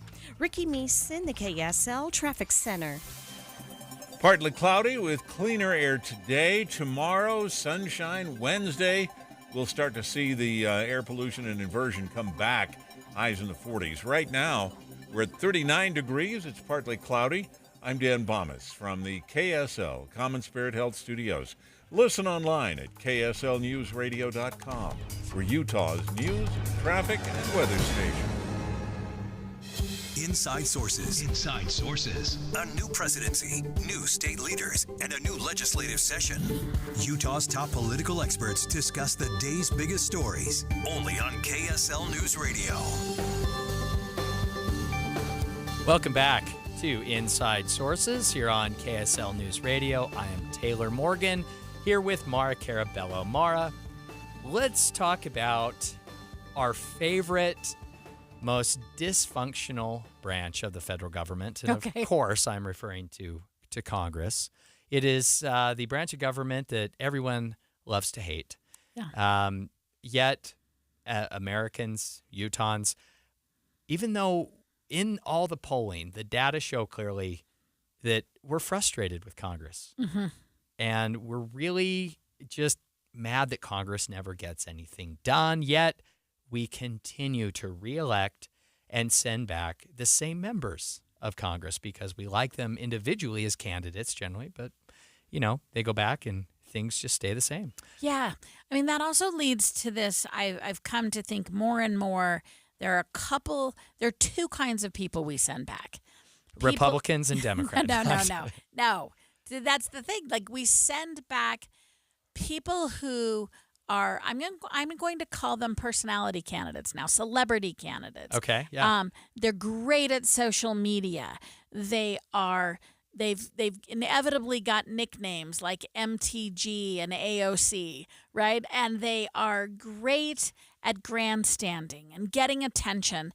And I'm not even trying to minimize. Maybe they're occasionally saying some things you believe in. Maybe they're occasionally hitting on frustrations you have. But I have found their primary goal is not maybe governing. Maybe they often deprioritize getting along. They deprioritize compromise. And it's about exposure to their ideology. There's a lot of absolutisms in that language.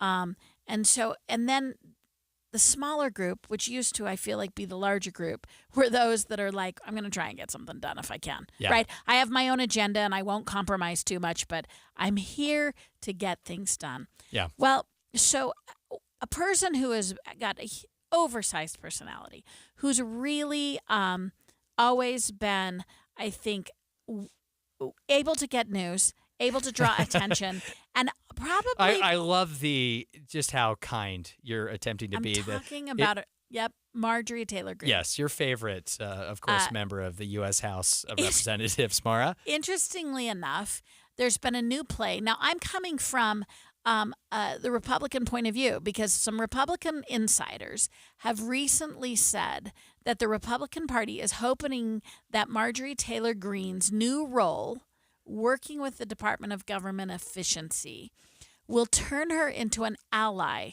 not a distraction for the Republican Party. Well, okay, I'm excited by this. I think we do need to maybe take a time out here and really give some credit to Donald Trump, Susie Wiles, for I guess removing Matt Gaetz as a distraction, as an obstacle in the House. Matt Gaetz would be another in this category, like Marjorie Taylor Greene. We know that back in 2017, it was the House Freedom Caucus and Matt Gaetz who blocked then President Donald Trump's efforts in the House to repeal the Affordable Care Act, Obamacare. So call it what you will, a nomination gone bad or a strategic punishment by the Donald Trump team there with Matt Gaetz, but regardless, he's out of the way. He's out of the way. He will not be a distraction. So, Taylor, what's your opinion of this? That House Republicans hope that Marjorie Taylor Greene's new role, working with Elon Musk and Vivek Ramaswamy's Department of Government Efficiency, will make her an ally, a leader, and less of a distraction. Do you think that this is true? Or, I mean, they're taking her and they're elevating her. They're elevating her and giving her a role on what is a unique organization. DOGE is what the common language will now be for this oversight committee.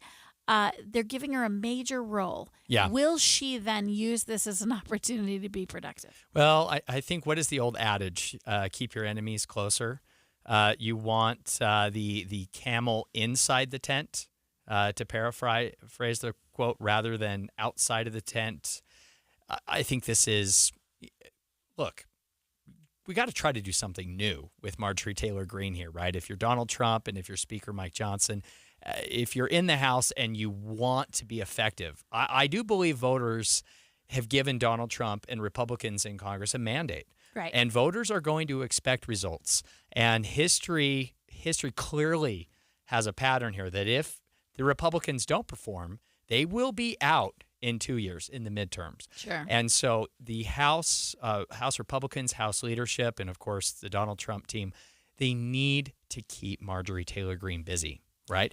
Now, some Republicans are concerned about this. They don't think this is a good idea. They worry, of course, that one of the most incendiary and combative elected officials ever, who has been on the fringe of Republican politics, that giving her this role and even more of a platform will do nothing more than make her even more of a distraction, and rather than a helpful facilitator of the DOGE agenda, if you will. Is that what we were supposed to call it? The DOGE agenda, Department of Government Efficiency? Yeah, that's what they've called it. It's very Elon Maybe Musk we should to give me. Marjorie Taylor Greene leadership of a new agency just to generate government acronyms, right? Yeah, see, that's a full-time job plus. Absolutely. So a lot of people are saying that Speaker Mike Johnson, who has brilliantly walked a tightrope for quite a while, keeping the speakership in the current climate has been amazing. A lot of people are saying that this is a post for a payoff that he owed her for supporting him in party leadership. Yeah. And so, Taylor, I'll be a little controversial. My worldview has always been one that is keep your enemies closer, bring them in. But there is this unique new brand of lawmaker, and they exist on the left and the right, who I think, frankly, are up to no good. I think this is a reality TV show for them. Well, of course I think it this is, is about clicks. I think this has nothing to do with good government. And so I feel like anything that I don't know if she can help herself. Again, we're talking about the Georgia Republican Marjorie Taylor Greene and maybe folks like her. I mean, am I too cynical in saying I have absolutely given up on a narrow brand of celebrity politicians who I think are up to no good? And I do think they should be iced out of any leadership position. Yeah, it's so interesting. I want to get a little more into what Marjorie Taylor Greene has said so far in response to this leadership role with DOGE in the Utah House. But really quickly, Mara, we have seen something happen on the left side of the aisle in the U.S. House with AOC. Yeah, for sure. Her voters voted for Donald Trump overwhelmingly in her district. Yeah, they're very similar. I mean, ideologically miles apart. Yeah. From a tactic point of view, pretty darn similar. Yeah. Well, Marjorie Taylor Greene is not yet ready to publicly discuss her goals and what she would do in this role. Certainly a story, Mara, that we will have to continue to watch. A lot, really the tone and the leadership in the U.S. House, I think, is going to determine what happens in the midterm elections. Yeah, 2025 is a time to ask ourselves who we're listening to. That's absolutely right. Yeah. Coming up after the break here on KSL Inside Sources, we are going to talk about the impact of some strong women, Utah women, and also women on the national stage. Mara, that's going to be a very fun conversation, and no one better to have that with than Mara Carabello. That's coming up on Inside Sources after the break. Hello, car donation hotline. Hi, I'd like to donate a car to the Utah Kidney Foundation. Are you in Utah? Awesome. Let's get some info and we'll send you a tow truck. But I want my car donation to benefit my neighbor in Farmington who needs a transplant. Are you in Utah? That's a gnaw. I'm in SoCal, but you're still donating to charity. What charity? Does it matter? Yes, I want my donation to stay in Utah. Righteous dude. You need to call tow cars in Utah. Locals only, am I right? Oh, yeah. I remember tow cars with a K like kidney. It's on a billboard somewhere. TOWKARS.org. That's it. Towcars.org. If you'd like your vehicle donation to help Utah kidney patients in the Beehive State, please use the web address on their billboard, towcars.org, to donate your old car or truck. That's TOWK like kidney, ARS. Towcars.org. The impact of a meal goes well beyond feeding our bodies, because when people don't have to worry about where their next meal is coming from, they can truly thrive, like Marta. And now we'll hear from our class valedictorian, who with our hard work never ceases to amaze us. Please welcome Marta Moreno.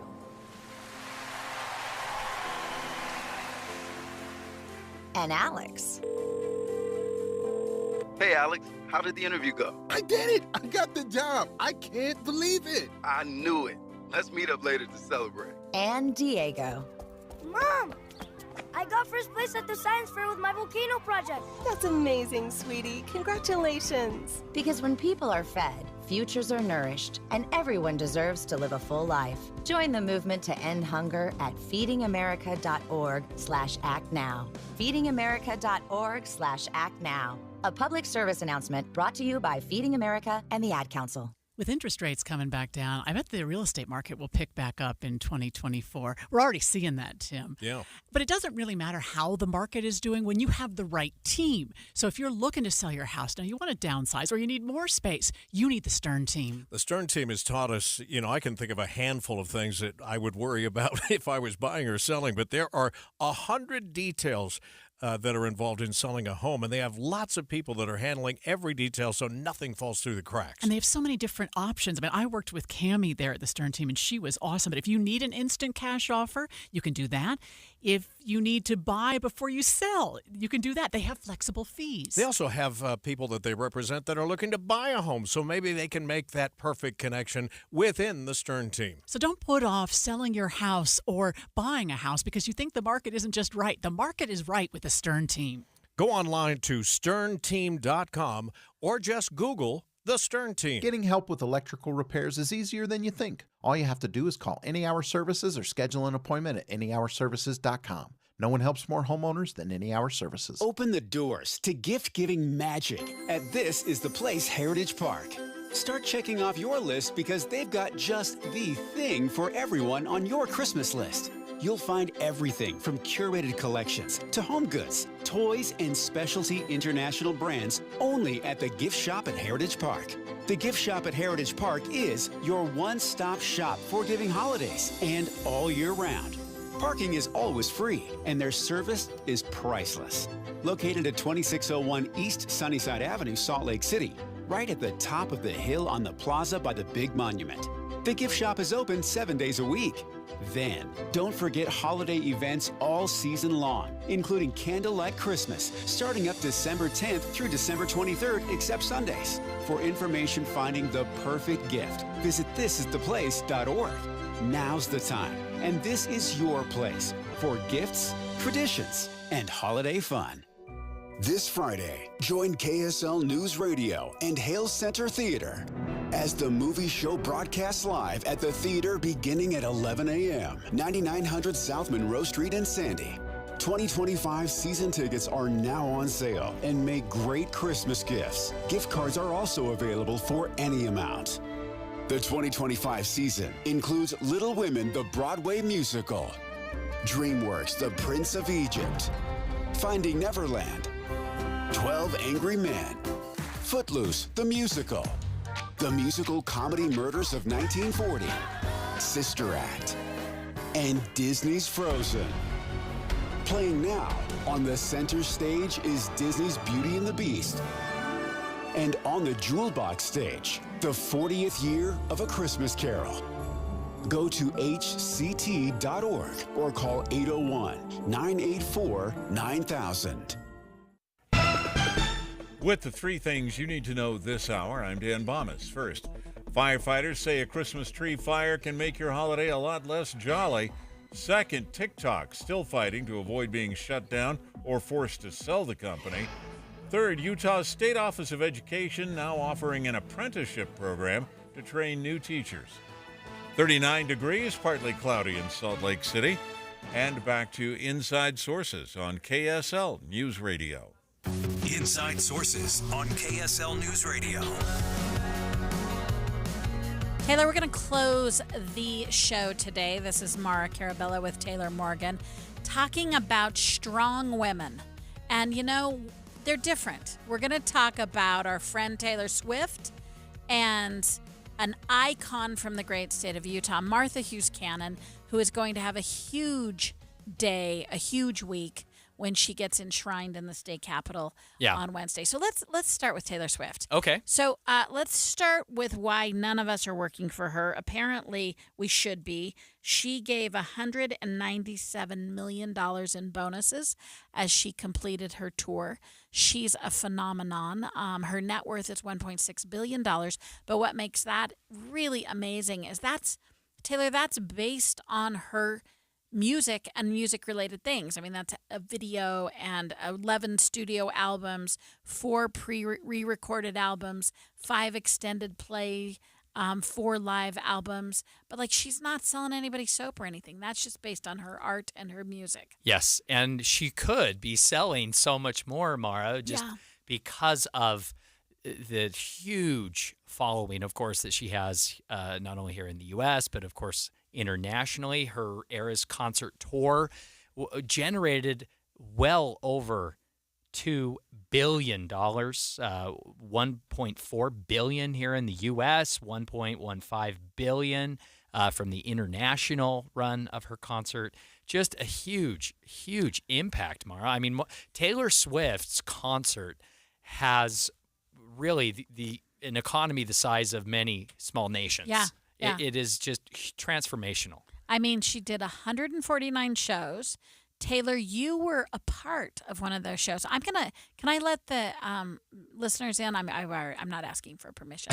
Taylor, I think you're know just gonna in say real some time, things, Mara. I remember you came in, I don't know, 6-8 months ago, maybe longer than that. You had 2 tickets to Nashville at face value. Face value for Actually, we had 6 tickets, Mara. What?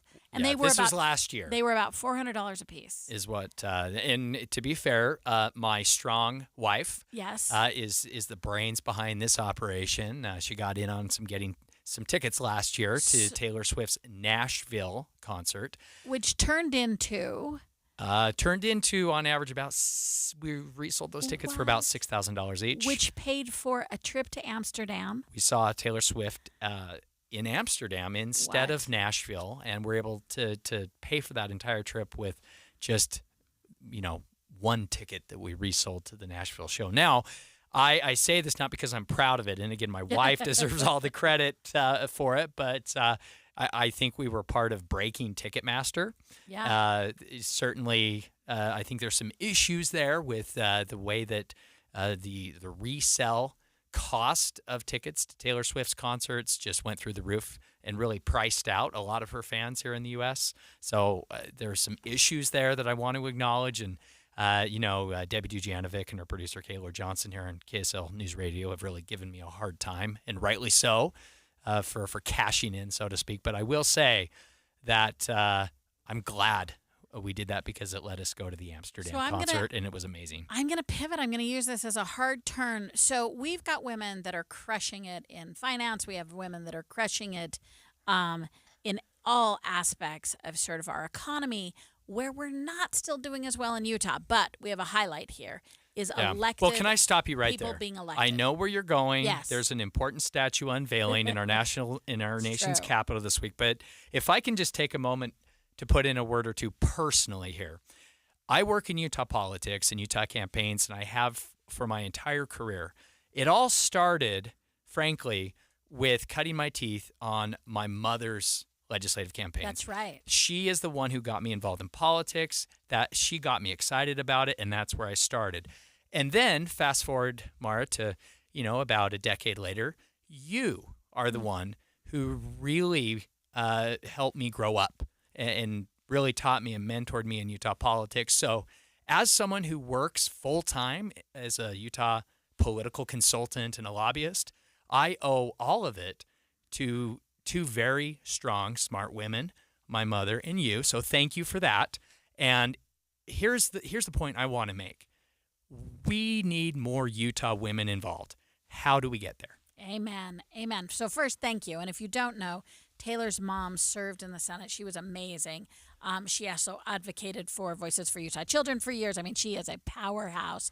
And as Taylor knows, I am passionate about getting women elected and the reasons women don't get elected, which first and foremost for the women listening, one of the number one issues is women want permission and men just go ahead and bulldoze on into it. So well, we just assume everyone wants us to lead them. So yeah. If you're listening and you've ever thought about running, go to Utah Women Run, or go to Women's Leadership Institute, WLI, Utah Women Run or Women's Leadership Institute, two different organizations, but they will put you on the path to getting involved in your community.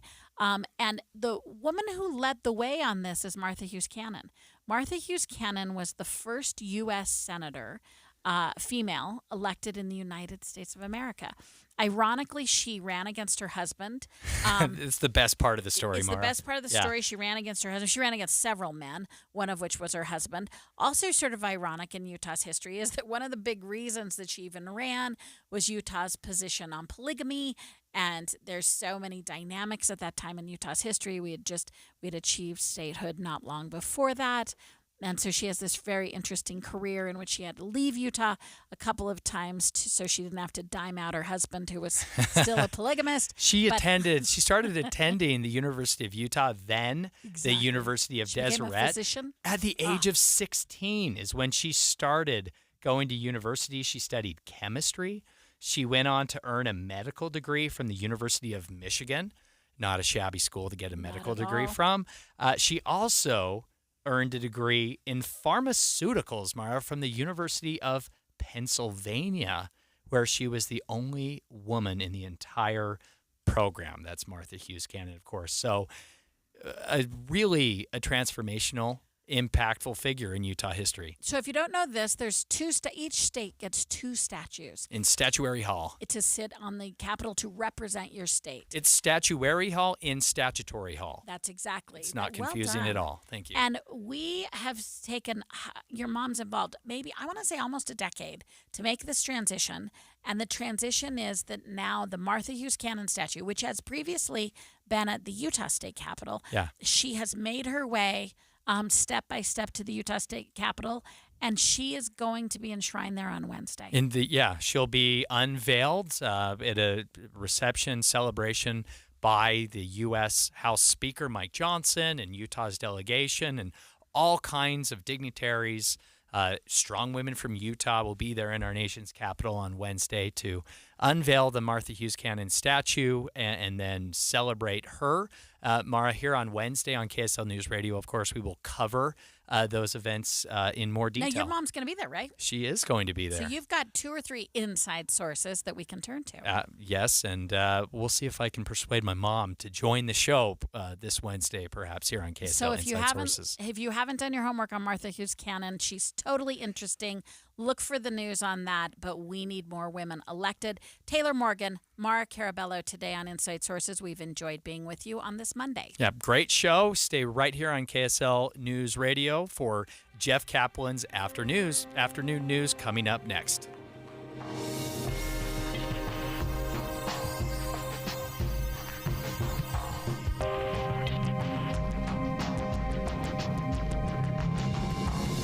KSL FM Midvale. KSL Salt Lake City. From the KSL Common Spirit Health Studios, this is KSL News